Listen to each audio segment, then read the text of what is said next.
Halo, Sobat Cek Fakta. Selamat datang di kanal yang selalu siap menyajikan informasi mendalam, tajam, dan terverifikasi seputar dunia olahraga, khususnya sepak bola nasional dan internasional. Di sini, kami tidak hanya melaporkan skor akhir atau hasil pertandingan, kami membedah data, menguliti taktik, dan membongkar fakta di balik headline.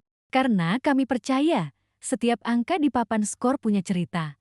Setiap selebrasi punya latar, dan setiap sorotan punya dampak lebih besar dari sekadar euforia sesaat. Apa saja catatan tak terlihat di balik kemenangan demi kemenangan Garuda Muda? Dan seberapa besar peluang Indonesia menembus semifinal hingga meraih gelar juara? Kali ini, fokus kami tertuju pada langkah Timnas U23 Indonesia di Piala AFF U23 ke 2025.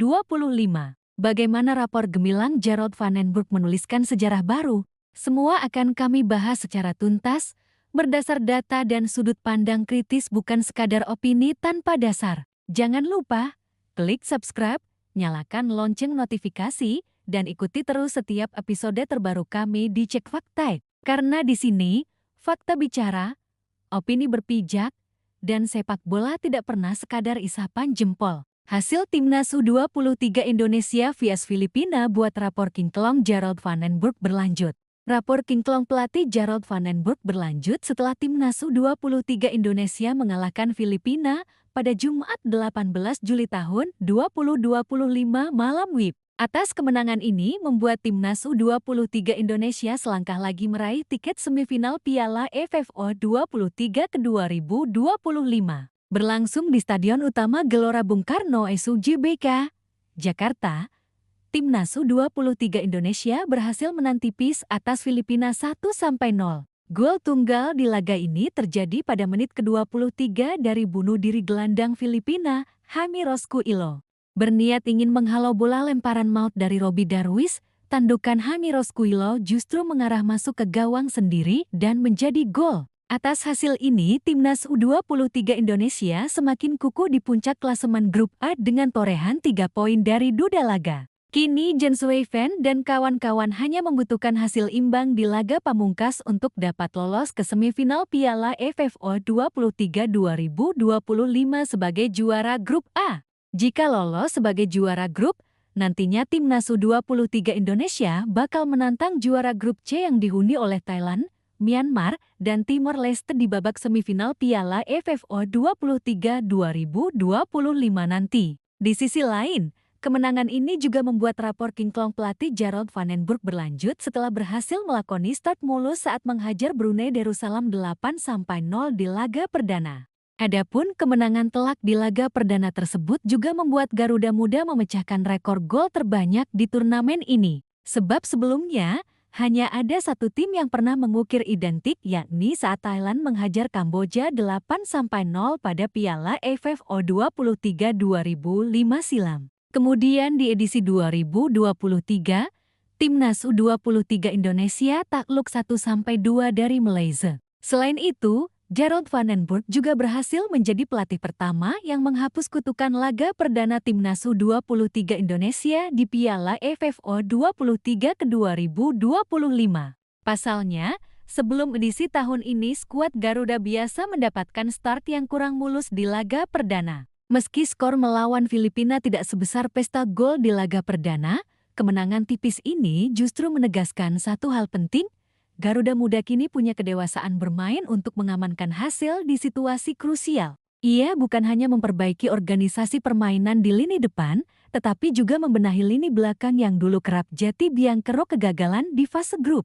Ini menunjukkan bahwa Timnas U23 Indonesia di tangan van den Burg bisa mencetak gol dari variasi situasi, open play, set piece, hingga throw-in. Statistik clean sheet lawan Brunei dan hanya kebobolan 1 gol dalam 2 laga, jadi bukti nyata. Hanya hasil imbang di laga terakhir sudah cukup untuk mengunci posisi juara grup dan melangkah ke semifinal. Jika di edisi-edisi Piala AFF U23 sebelumnya Garuda Muda selalu rapuh di menit-menit akhir, kini bek sayap dan bek tengah Indonesia terlihat lebih disiplin menjaga zona. Pola high block dan pressing intens di area tengah memaksa lawan kesulitan membangun serangan. Jika prediksi berjalan sesuai jalur, Indonesia kemungkinan besar akan bersua dengan juara grup C, yang dihuni tim-tim kuat seperti Thailand, Myanmar, atau Timor Leste.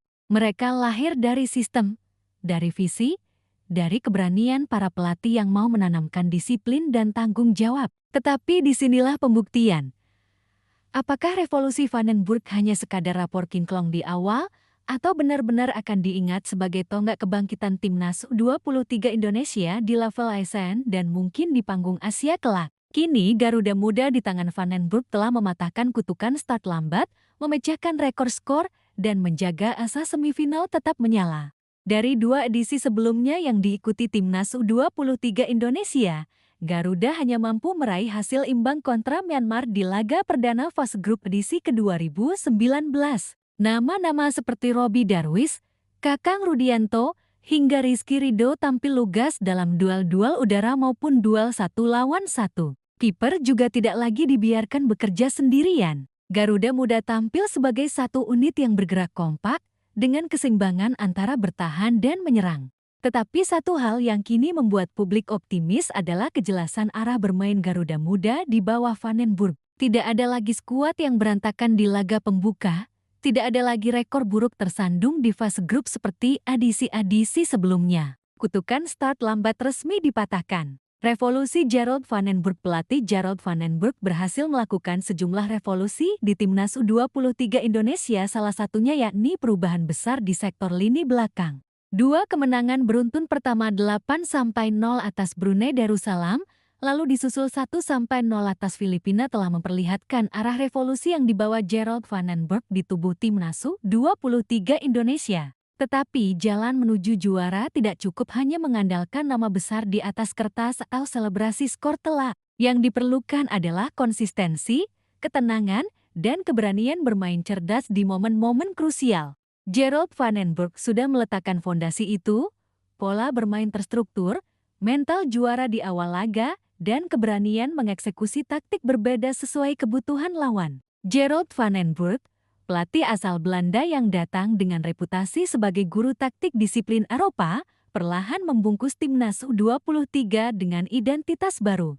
Gol bunuh diri Jaime Rosquillo memang terkesan lucky break, tetapi proses terjadinya gol itu lahir dari pola agresif pressing dan lemparan jarak jauh Roby Darwis, skema sederhana yang dieksekusi efektif. Dengan 6 poin dari 2 laga, Garuda Muda kini kokoh di puncak klasemen grup A. Tantangan berikutnya jelas tidak mudah. Thailand masih jati raksasa sepak bola kawasan, sementara Myanmar kerap mengejutkan dengan gaya main cepat dan fisik. Salah satu revolusi paling mencolok Gerald Vandenburg adalah transformasi lini belakang. Kerja keras sektor pertahanan ini ditopang koordinasi yang rapi. Piala AFF 23 2025 bisa menjadi batu loncatan. Generasi emas tidak muncul sendirian. Di sisa pertandingan, tinggal bagaimana para pemain menjaga fokus. Lawan akan semakin berat, tekanan akan semakin besar. Dari Gelora Bung Karno, harapan ribuan pasang mata kini bertumpu pada kaki para Garuda Muda. Semoga terbangnya tak hanya tinggi, tetapi juga jauh.